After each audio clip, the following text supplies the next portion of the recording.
नमस्कार साथियों, city job education के ऑफिशियल यूट्यूब चैनल पर आप सभी साथियों का बहुत बहुत स्वागत है। साथियों, शिक्षक के तीसरे चरण के काउंसलिंग के लिए रैंक जारी कर दिया गया है। साथियों, अभी इसका ऑफिशियल नोटिफिकेशन नहीं आया है, लेकिन न्यूज में जो चीज़ें प्रकाशित हो रही है उसके आधार पर आपका कितने वर्ग में अर्थात कौन से वर्ग में कितने कितने लोगों को बुलाया गया है, हम इस पर बात करेंगे। ये 3 सवाल हैं जो कि तृतीय चरण अर्थात शिक्षक के तीसरे चरण की काउंसलिंग से रिलेटेड हैं।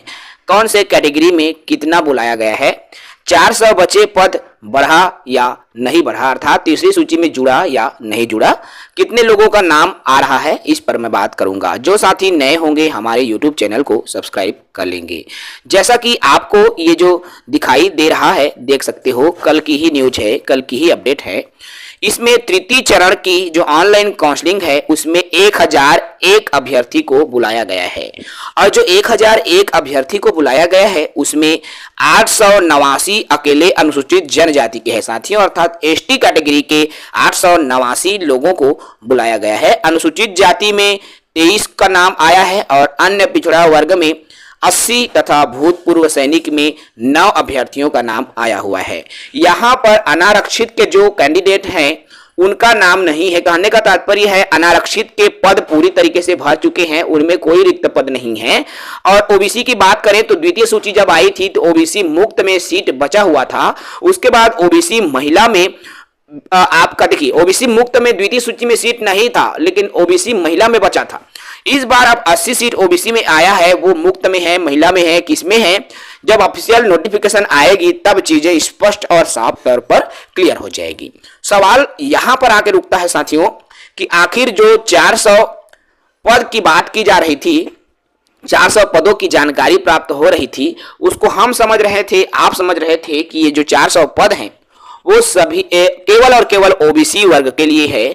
लेकिन आज जो न्यूज प्रकाशित हो रहा है उसके आधार पर ये जो 400 पद है सभी वर्गों में बटा हुआ था। उसमें भी सबसे ज्यादा एसटी अर्थात अनुसूचित जनजाति के थे, जिसके वजह से ओबीसी में केवल 80 पद ही आया और बाकी शेष बचे जो पद हैं वो अनुसूचित जनजाति में चला गया है। अर्थात सभी वर्गों के पदों को मिलाकर 400 पद थे जिसकी जानकारी विभाग द्वारा प्राप्त हुई थी। फिलहाल केवल 1001 साथियों का नाम तीसरी सूची के लिए आया हुआ है और जब रैंक जारी होगा तो कितने कितने नंबर तक के आपका चयन होता है, मतलब कितने नंबर तक आप ऑनलाइन काउंसलिंग में सम्मिलित हो पाओगे, जब रैंक जारी होगा तब चीजें साफ तौर पर स्पष्ट हो जाएंगी। तो यहां पर जो कैटेगरी के लिए बुलाया गया है कोई ज्यादा नहीं आया साथियों, 1-2 नंबर अगर मैं कहूं तो भी ज्यादा हो जाएगा ओबीसी के लिए। मैं बात कर रहा हूं यदि ओबीसी वाले साथियों के लिए तो 1 से 2 नंबर मैक्सिमम है साथियों, उससे नीचे नहीं गिरा होगा। और जो 400 बचे पद थे वो सभी कैटेगरी के थे जिसको हमने केवल ओबीसी मान रखा था। हमने नहीं बल्कि सभी ने अपना एक ही अभिमत थे कि जो ओबीसी के पद है यदि बढ़ेंगे तो सबको इसका लाभ मिलेगा। अब कितने लोगों का नाम आया तो मैंने अभी कहा 1001 लोगों का जो नाम है तृतीय सूची के लिए नामांकित किया गया है ऑनलाइन काउंसलिंग के लिए और 889 अकेले एसटी कैटेगरी में है। देखिए तृतीय सूची में भी इतना ज्यादा नाम जो है एसटी कैटेगरी में आ रहा है तो आप स्वयं इसका अंदाजा लगा सकते हो। जो एसटी कैटेगरी हैं उनके 5 से 6 लिस्ट उनके जा सकते हैं। जी हाँ, 5 से 6 लिस्ट और उससे भी ज्यादा होने की संभावना है एसटी कैटेगरी में, क्योंकि यहां पर जो एसटी कैटेगरी में जो पद है बहुत ज्यादा है साथियों और लोग अपात्र होते जा रहे हैं।